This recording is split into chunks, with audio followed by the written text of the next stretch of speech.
Yo llego a la colonia El Singular por cuestiones de trabajo, porque me habían citado para comenzar a trabajar en la corporación de Río Dulce. Y hasta que empiezo a trabajar en la corporación, trabajé un tiempo en construcción. Estaba trabajando en la empresa SADE, haciendo la refacción de las viviendas del barrio técnico, hospital, administración, todas esas cosas. Hasta que en diciembre me llaman a trabajar. El 21 de diciembre de 1970 empecé a trabajar en la corporación de Río Dulce. Cuando yo llego a la colonia, hacía un mes que habían llegado los primeros agricultores, el primer grupo de agricultores. Yo recuerdo el nombre de todos ellos. El primero en llegar aquí fue don Tolosa, Pedrito Tolosa. Los iban trayendo de a poco. La corporación hacía ese trabajo. Los iba trayendo de a poco las familias que iban a empezar a poblar aquí la colonia. Cuando yo llego, por ejemplo, en la colonia prácticamente había muy pocas cosas. Estaba una parte de lo que es hoy el sector A, eran las viviendas que iban a ocupar esos agricultores. Por ejemplo, de la escuela del sector A, la grande, de la 863, no existía.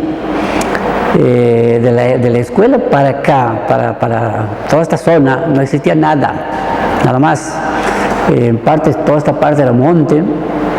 Y bueno, así de poco empezó a crecer la colonia. Yo de chico venía para acá, para la colonia. Venía con mi mamá abuela. Y nosotros vivíamos en el campo a más o menos a 20 kilómetros de aquí, de Colonia El Singular. Pero en ese entonces, ella conocía mucho aquí, este lugar. En ese entonces no era Colonia El Singular, era el establecimiento El Singular, de la familia Pinto y Beltrán. Pinto y Beltrán, no sé qué otro apellido había. Aquí había unas familias, don Delfín Rosales, don Ñato Rosales. Era un hombre que trabajaba en herrería. A él le decían hojalatero, arreglaba ollas, pavas. Y después había una familia, una señora que se llamaba doña Rafaela de Sayago. Después había también otra familia, don Antonio Villalba. Había otras familias que no eran muchas, no había 5 o 6 familias creo que había en ese momento. Cuando lo que había quedado de aquel entonces, cuando era el establecimiento El Singular. Cuando se funda la colonia El Singular, ahí empezaron a venir los agricultores. Los primeros 10, Juan Villalba, Pedro Tolosa, Martín Herrera, Jorge Riera, Juan Cáceres, Hoyos, Enríquez, Sandes.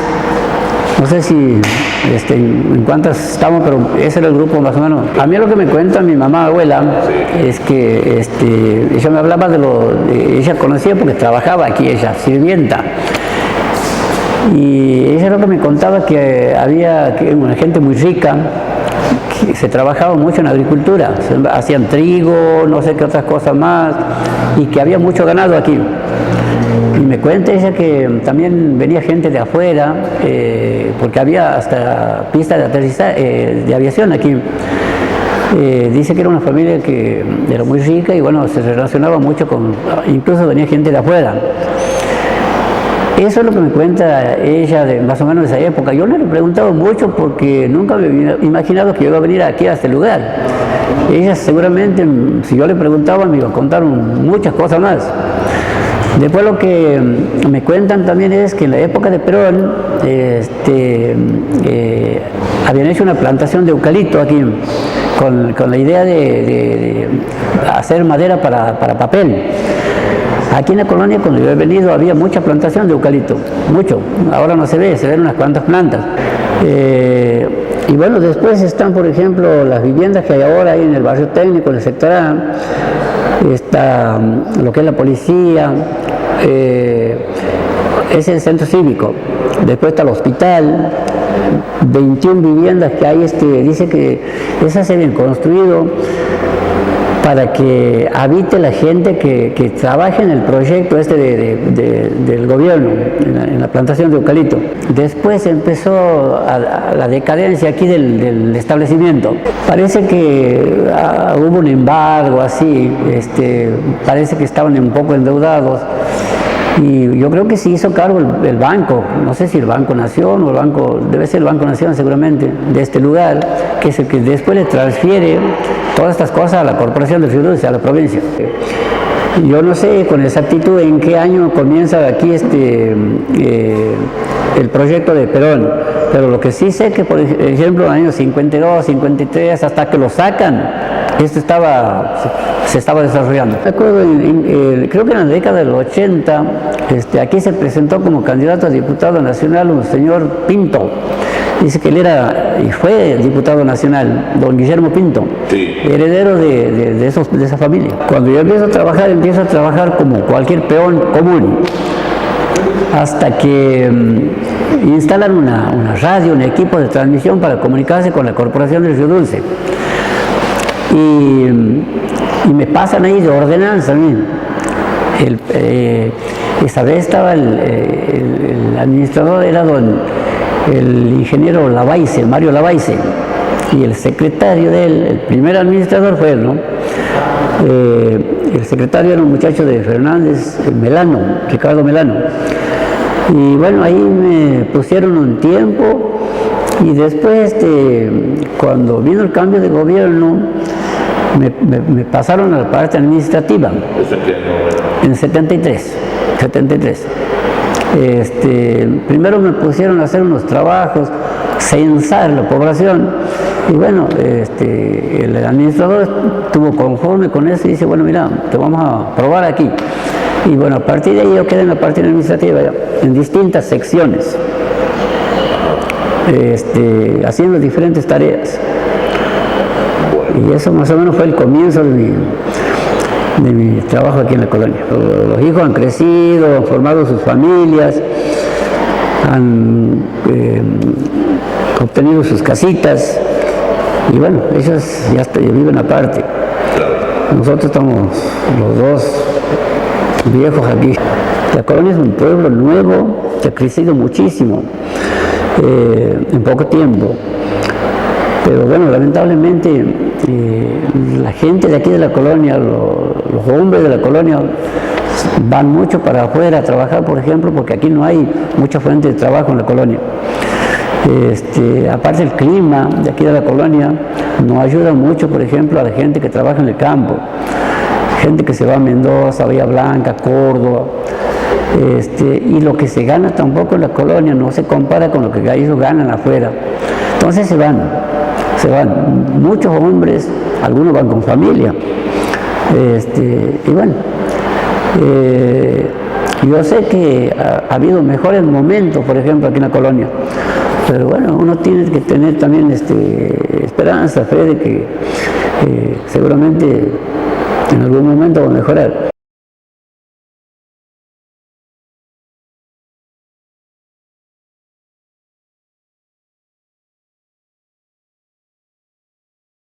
Lo que he encontrado cuando hemos venido con mi familia, que ha sido mi papá uno de los primeros 10 colonos, sí estaba el hospital, lo que ahora es el antiguo hospital, lo que ahora es comisión municipal y el destacamento, la subcomisaría de Coronel Simbolar, ahí es donde nosotros teníamos el colegio, la escuela. En total de primero a séptimo éramos 34 alumnos. 2 en séptimo, bueno, 4, 5 y así, total. Lo que he encontrado es, como les digo, después el señor, la familia Villalba, para atrás mucho no tengo para contar. Bueno, como le comentaba, he llegado y estaba la capillita que esa época era el padre Renzo Escápolo, de lo que puedo comentar. La escuelita de ahí, no había mucho, un barrio que ahora se llama Clínica, que eran y son ya viviendas hechas por el gobierno de aquel entonces. Coronel Simbolar era todo eucaliptus, árboles, algarrobos, pocos, y no estaban tampoco, no había vías de comunicación, ruta no había, la hicieron luego cuando nosotros nos hemos asentado. Eso puedo comentar desde antes. Y de ahí para acá, sí, no sé si... Sí, bueno, lo último, no me queda otra vez. Claro. Claro. Pues yo tengo... Fue, pero ese asentamiento, sí, digamos, que vino después de la familia Pinto Beltrán, sí, no era en ese entonces proyecto de la colonia. No. No. Bueno, ubicamos en tiempo y espacio sobre eso, dame más detalles sobre eso. Bueno, nosotros con mi papá venían a Colonia Sin Volar, por ejemplo, mi papá, nosotros no, desde el 69. Cuando se ha comenzado recién el proyecto, y es lo que, como les digo, lo que he encontrado. Para atrás no tengo más relatos, creería yo. Es lo que he encontrado cuando yo he venido con mis 8 años. O sea que Colonia Sin Volar es mi lugar en el mundo, me he criado aquí. Mi hermana, que ahora es profesora, y mis sobrinos, ella ha venido cuando tenía 3 añitos. Claro.